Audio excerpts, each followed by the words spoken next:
Bonjour, OM System OM3. Que voilà un joli boîtier. Et que voilà surtout le premier boîtier d'OM System. Alors pourquoi le premier? Parce que quand OM System a repris Olympus, est sorti dans vraiment très peu après l'OM1, l'OMD, OM1, je ne sais plus trop. Hein. Bon bref, il était d'ailleurs encore tagué Olympus, hein, c'est-à-dire sur le boîtier, c'était encore marqué Olympus, parce que c'est Olympus qui l'avait développé un peu avant son rachat par OM System. Puis, il y a à peu près un an, jour pour jour, OM System a sorti l'OM1 Mark II. Et l'OM1 Mark II, ce n'était qu'une mise à jour logicielle, certes assez poussée, mais une mise à jour logicielle, rien d'autre que l'OM1, puisque le boîtier physiquement n'a pas du tout changé. Hein, et donc d'ailleurs, ça a pu être particulièrement frustrant pour les acheteurs du premier OM1, hein, on va dire. Donc bon, voilà, on n'avait rien de plus vraiment à se mettre sous la dent. Et puis, plus tard dans l'année 2024, ils ont sorti l'OM5 nouvelle version qui n'avait absolument rien de nouveau, encore une fois, justement, et qu'on finissait par se demander où allait OM System, hein, vraiment, jusqu'à la sortie de cet OM3 où alors je ne dis pas qu'on peut être complètement rassuré, mais au moins, celui-ci, on peut penser quand même que là, c'est vraiment eux qui l'ont développé de A à Z. Et honnêtement, c'est une réussite déjà d'un point de vue esthétique, hein, très clairement. Mais on va le voir aussi quand même en grande partie pour ce qu'il a dedans, hein, pour ce qu'il emmène comme capacité photographique et éventuellement aussi vidéo. Alors, là où il récupère beaucoup d'éléments de l'OM1 Mark II, hein, c'est le capteur et le processeur. Alors le capteur, il faut rappeler tout de suite hein, que c'est un capteur empilé hein, dans l'OM1 Mark II, et donc c'est un capteur empilé dans cet OM3. Alors c'est ce qui va le différencier tout de suite de la concurrence, hein, si concurrence il y a.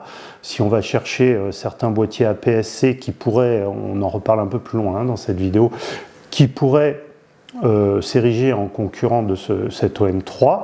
Alors là c'est le seul qui a un capteur empilé.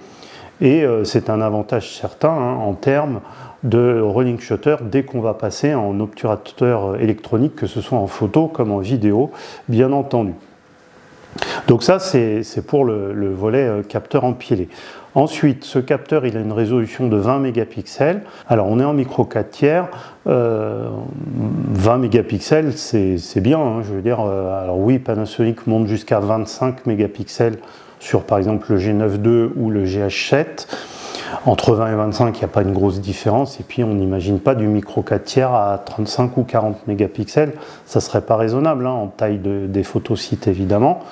Donc, bon, très bien. On voit, par exemple, le dernier Nikon APS-C qui est sorti, hein, qui est le Z50 Mark II. Il a aussi, finalement, un capteur de 20 mégapixels. Donc, on fait quand même beaucoup de choses avec 20 mégapixels. Sauf évidemment des gros recadrages, hein, ben oui, bon, c'est un peu la limite du truc bien entendu.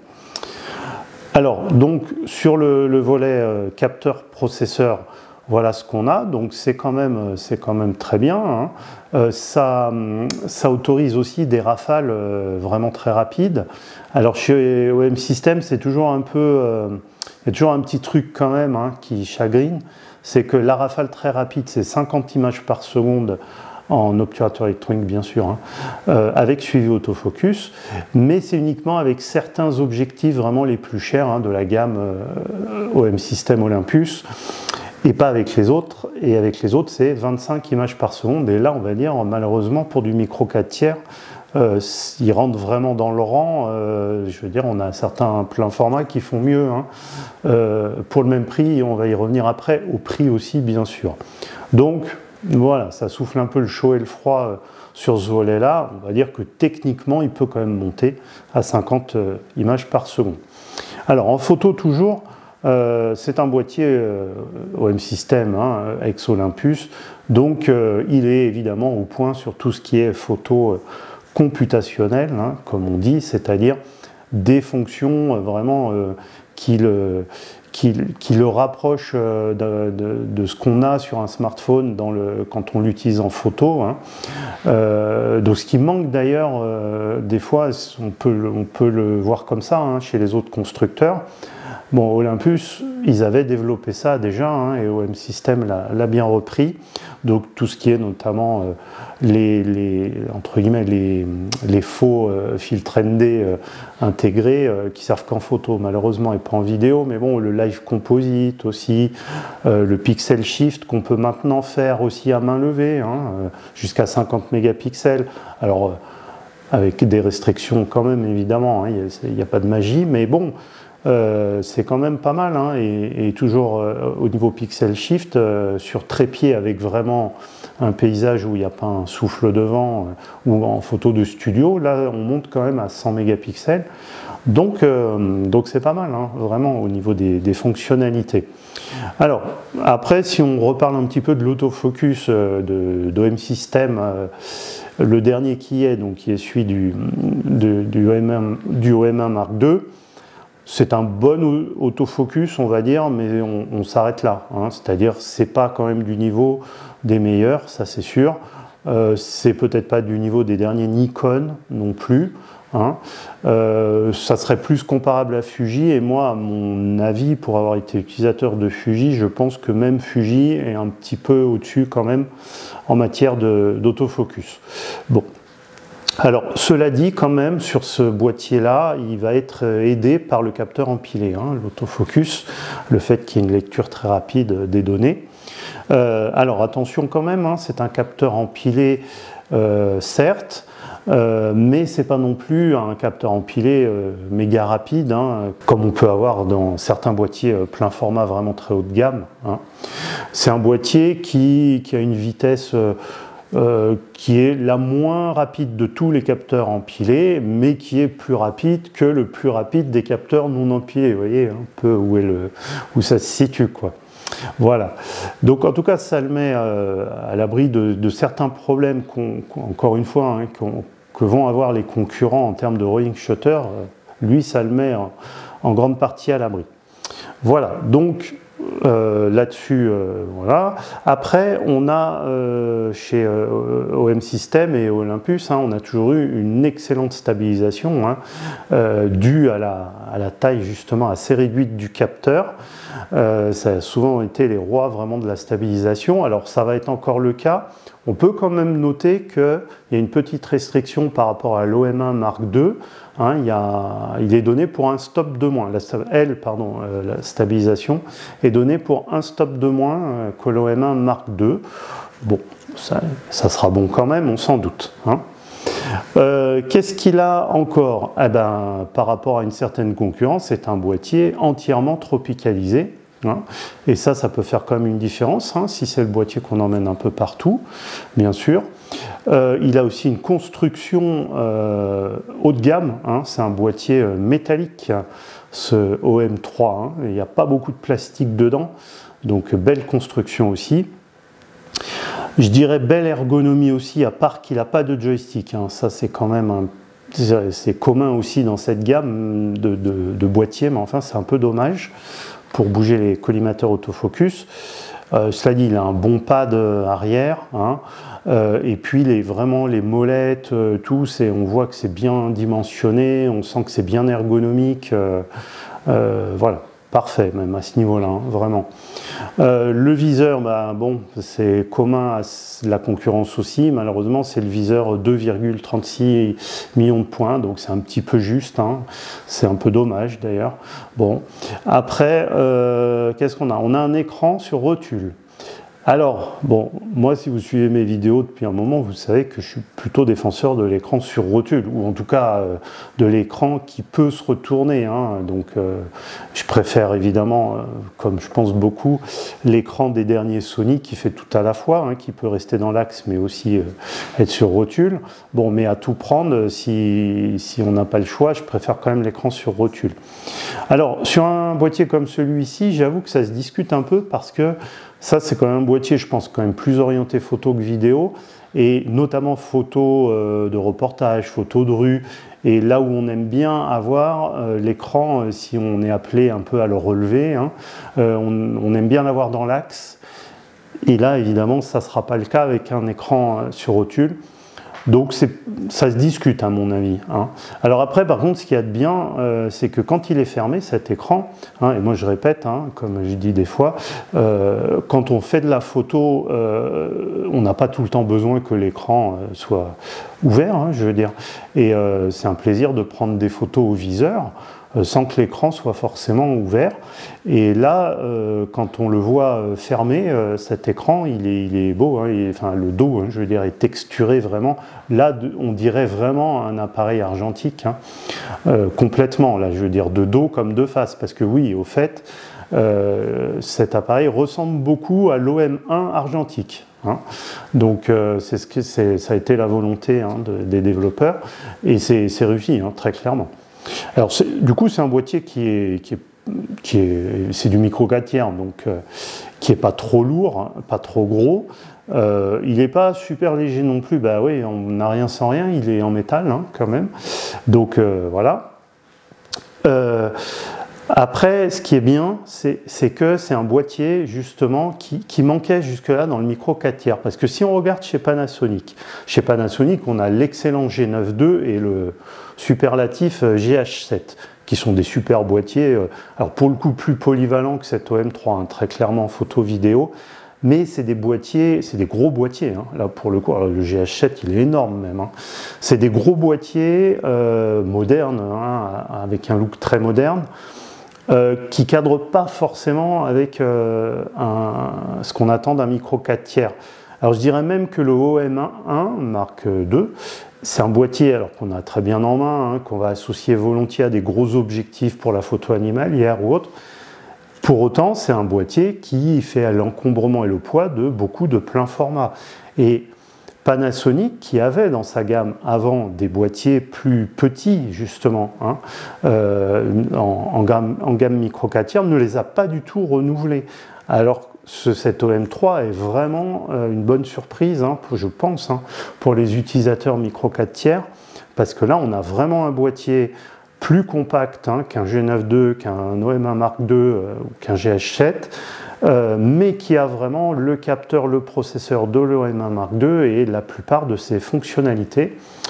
Et donc un boîtier vraiment moderne, quoi, avec un look rétro parfaitement réussi. Donc là, je pense qu'il marque des points, hein, cet OM3, c'est très clair. Sur la photo, on n'a pas tout à fait fait le tour parce que la spécialité d'Olympus, on va dire, quand il avait une gamme plus fournie, il avait un boîtier qui s'appelait le Pen F et qui avait une roue des différents profils d'image, quoi, hein, voilà. Donc là il a un peu repris ça avec cette espèce de bouton sur le devant là, enfin cette espèce de molette sur le devant, l'OM3. C'est la mode, hein. Actuellement il y a maintenant tous les boîtiers un peu de plus ou moins, enfin pas pro, quoi, hein, c'est sûr, on se sent obligé d'avoir une roue avec les différents profils d'image. Sous-entendu, vous prenez en JPEG, hein, dans ce cas-là, et pas en RAW. Bon, après, chacun fait comme il veut, hein, bien sûr. Donc, ça plaît sans doute. Donc, voilà pour le côté photo. Au niveau de la prise en main. Alors, on n'a rien sans rien. C'est un boîtier qui est parfaitement rectangulaire, aucun bosselage, hein, au niveau de la main droite. Bon, c'est sûr que ça va. C'est pas un boîtier qui va être agréable à associer avec des objectifs un petit peu conséquents. Alors heureusement on est en micro 4 tiers, hein. Donc je dirais contrairement à un Nikon ZF qui est un plein format qui a le même problème, mais qui en plus est un boîtier nettement plus lourd et qui automatiquement en tant que plein format est associé à des objectifs nettement plus gros et plus lourds. Là c'est un vrai problème sur le Nikon ZF. Là, on y échappera en partie sur cet OM3 parce que on va l'associer prioritairement à des petites focales fixes, hein, micro 4 tiers ou des petits zooms, on va dire. Voilà, hein, c'est peut-être pas le boîtier qu'on va associer à un 100-400 par exemple pour aller faire de la photo animalière. Ça c'est plutôt réservé je pense à l'OM1 Mark II, enfin plutôt si on aime le micro 4 tiers dans ce domaine-là, moi je dirais plutôt un G9 II bon, de Panasonic. Bon bref, revenons à cet OM3. Donc, une fois qu'on a dit tout ça, pour ceux que ça intéresse, à mon avis, c'est pas le public cible de ce boîtier, mais pour ceux que ça intéresse, il a des bonnes capacités vidéo, hein, puisque il monte jusqu'à la 4K 60. Alors par contre, ce qui est un peu dommage, là en 2025, c'est qu'on ne peut pas tourner en 10 bits tant qu'on ne tourne pas en log et en H265. Je crois que c'est vraiment la limitation que moi j'avais sur mon Canon R6 II par exemple, et c'est vrai que c'est pénible. Hein.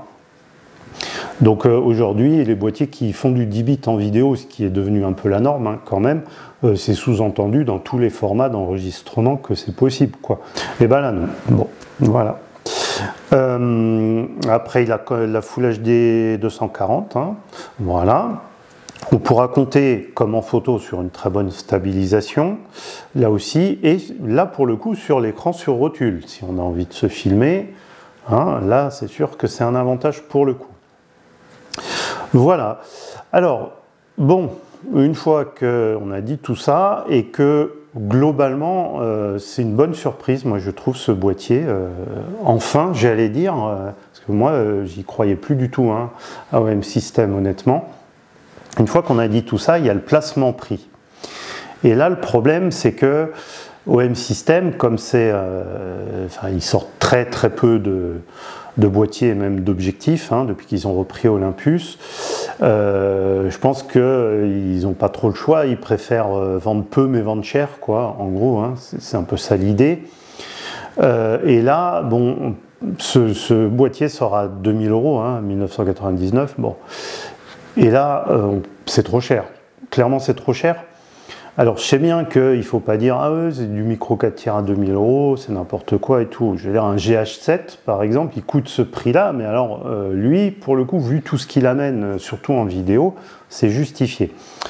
C'est sûr que cet OM3, il n'amène pas tout ça en vidéo, et j'allais dire même en photo, il est encore un ton en dessous d'un Panasonic GH7, hein, ou même d'un G9 II qui coûte même moins cher que ça. Donc bien sûr, on peut se dire que du micro 4 tiers dans ces tarifs-là, c'est un peu n'importe quoi. Oui, mais il n'y a pas que la taille du capteur, hein, il y a tout ce qu'il y a autour. Donc ici, ce qui va justifier un peu qu'il ne va pas non plus être à 1000 €, c'est cette construction vraiment métallique, hein, et ne l'oublions pas, son capteur empilé. Parce qu'un capteur empilé, aujourd'hui en 2025, ça reste toujours une technologie qui est chère à fabriquer. Hein, et tous les boîtiers qui ont un capteur empilé sont des boîtiers qui sont en moyenne assez chers, quoi, hein, dans leur segment, je veux dire. Voilà. Donc voilà où on en est. C'est que certes, on a des éléments qui justifient, qui ne coûtent pas le prix d'un Z50 Mark II, par exemple, ça je suis d'accord, mais par contre qui coûtent le double. Parce que c'est ça, hein, un Z50 Mark II, là, qui est sorti il n'y a pas longtemps, il coûte 1000 €. Le double, ah non, là, c'est pas justifié. Puis ici, avec le Z50 Mark II encore. Alors, en micro 4 tiers, évidemment, encore une fois, il n'y a personne d'autre que le G9 II et le GH7 qui ne sont pas comparables. Je veux dire, c'est des boîtiers qui sont beaucoup plus gros, beaucoup plus lourds, bref. Hein, la comparaison n'a pas trop lieu d'être. Alors là où elle a plus lieu d'être, c'est dans l'APS-C, parce que entre l'APS-C et le micro 4 tiers, il y a une différence plutôt en faveur de l'APS-C, pour le coup, en taille de capteur. Et comme il y a plus de diversité dans l'APS-C, on arrive à avoir certains boîtiers APS-C qui sont aussi compacts que ce OM3 et qui sont aussi vintage, entre guillemets, hein, aussi jolis aussi, et qui vont avoir aussi des avantages technologiques que n'a pas forcément l'OM3. On va voir ça tout de suite, il n'y en a pas 50 non plus, hein, on ne va pas se mentir. Alors, on va faire constructeur par constructeur, hein.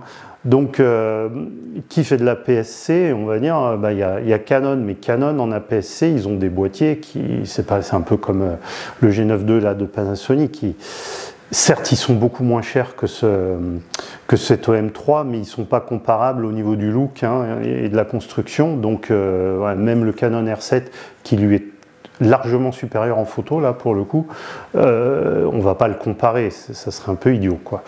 Voilà, donc chez Canon, pas vraiment de base de comparaison. Chez Sony, c'est pareil, on a la série il n'y en a qu'un qui est sorti quand même assez récemment, c'est le A6700. Bon, c'est pareil, on ne va pas comparer un A6700 avec cet OM3, ça serait un peu dommage, même si lui aussi, globalement, alors là je dirais plus en vidéo, pas en photo pour le coup, mais en vidéo il va être un petit peu supérieur à cet OM3. Voilà, et après, Nikon, il y a le Z50 Mark II, on l'a dit, mais le Z50 Mark II, certes, il a un très bon placement qualité-prix, lui, je trouve, je l'ai dit dans ma vidéo de présentation, mais il n'est pas très ambitieux et alors lui, il ne va pas avoir une rafale de 50 images par seconde, ça c'est sûr, il n'a pas un capteur empilé non plus, bref, voilà, par contre, il a peut-être des meilleures capacités vidéo encore, ça reste à voir.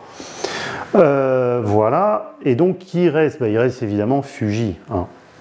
Et là, chez Fuji, on a, moi je trouve, un concurrent en particulier, enfin, un et demi, on va dire.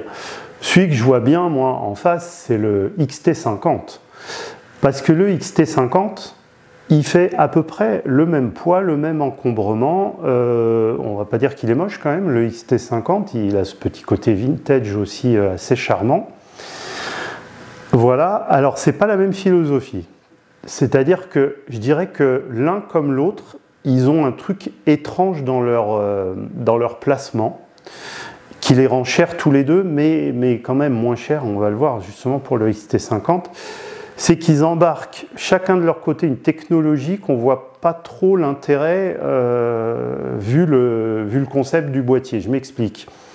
Donc reprenons cet OM3, il a le capteur empilé avec une grosse rafale et tout ce que ça apporte de l'OM1 Mark II. Ça c'est surtout utile en photo sportive ou en photo animalière.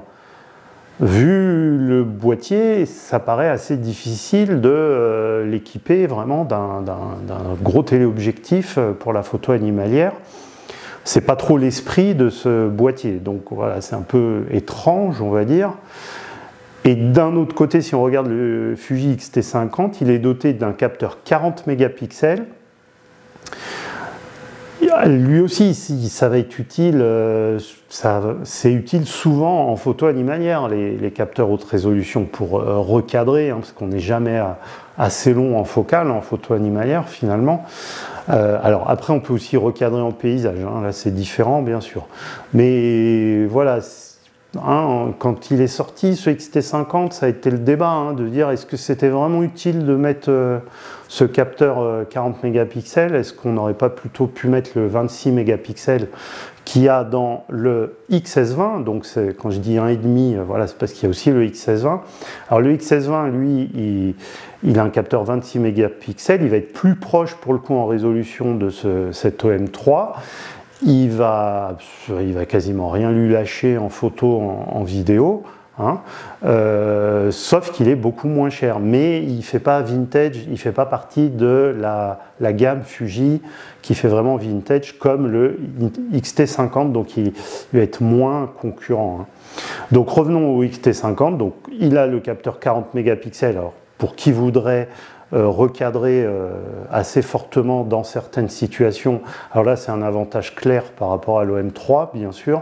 En revanche, il fait beaucoup de rolling shutter, enfin beaucoup, il en fait nettement plus que cet OM3. Voilà, donc là aussi, c'est un choix. Au niveau gamme optique, chez Fuji, on est quand même servi, il n'y a pas trop de soucis. Au moins autant que chez Olympus, je trouve, OM System. OM System, là, ils en profitent pour renouveler deux focales fixes, le 17 et le 25 mm 1.8, qui sont des petits objectifs qui vont très bien sur cet OM3, et ils leur mettent notamment l'étanchéité qui manquait. Bon, ça c'est très bien parce que Oui, je l'ai dit, hein, il est tropicalisé. Hein. Ça aussi, c'est un avantage de l'OM3. Par exemple, le XT50 n'est pas tropicalisé hein, chez Fuji. Donc, ils ont tropicalisé ces deux petites optiques. Par contre, ils leur ont mis encore un coup de tavel au niveau du prix. Je crois que c'est 4 et 500 euros, quoi, alors qu'avant, c'était des petites optiques, justement, plutôt dans les 300 euros, quoi. C'est dommage, hein, c'est sûr. Bon, bref. Pour dire que ceux qui penseraient que le micro 4 tiers, c'est un avantage au niveau prix, alors il faut s'enlever ça de la tête, hein, parce que vous prenez cet OM3, vous lui mettez une ou deux de ces petites focales fixes, plus encore, je sais pas, un petit zoom, n'importe où, voilà. Vous faites la même chose avec un Fuji XT50. Chez Fuji, on a Sigma notamment et Tamron. Hein. Ça vous coûtera nettement moins cher chez Fuji, parce que déjà le boîtier coûte 500 euros de moins, quoi. Donc c'est là que le placement de prix de cet OM3, ça sera un marché de niche, hein, c'est sûr, mais 2000 euros quand même, c'est trop cher, moi je trouve. Voilà. Bon, voilà, dites-moi ce que vous en pensez, si ça vous intéresse, dans les commentaires de cette OM3. Moi je trouve quand même que c'est une sortie intéressante pour le coup, mais trop cher. Voilà, merci d'avoir suivi, n'hésitez pas à vous abonner comme d'habitude. Au revoir.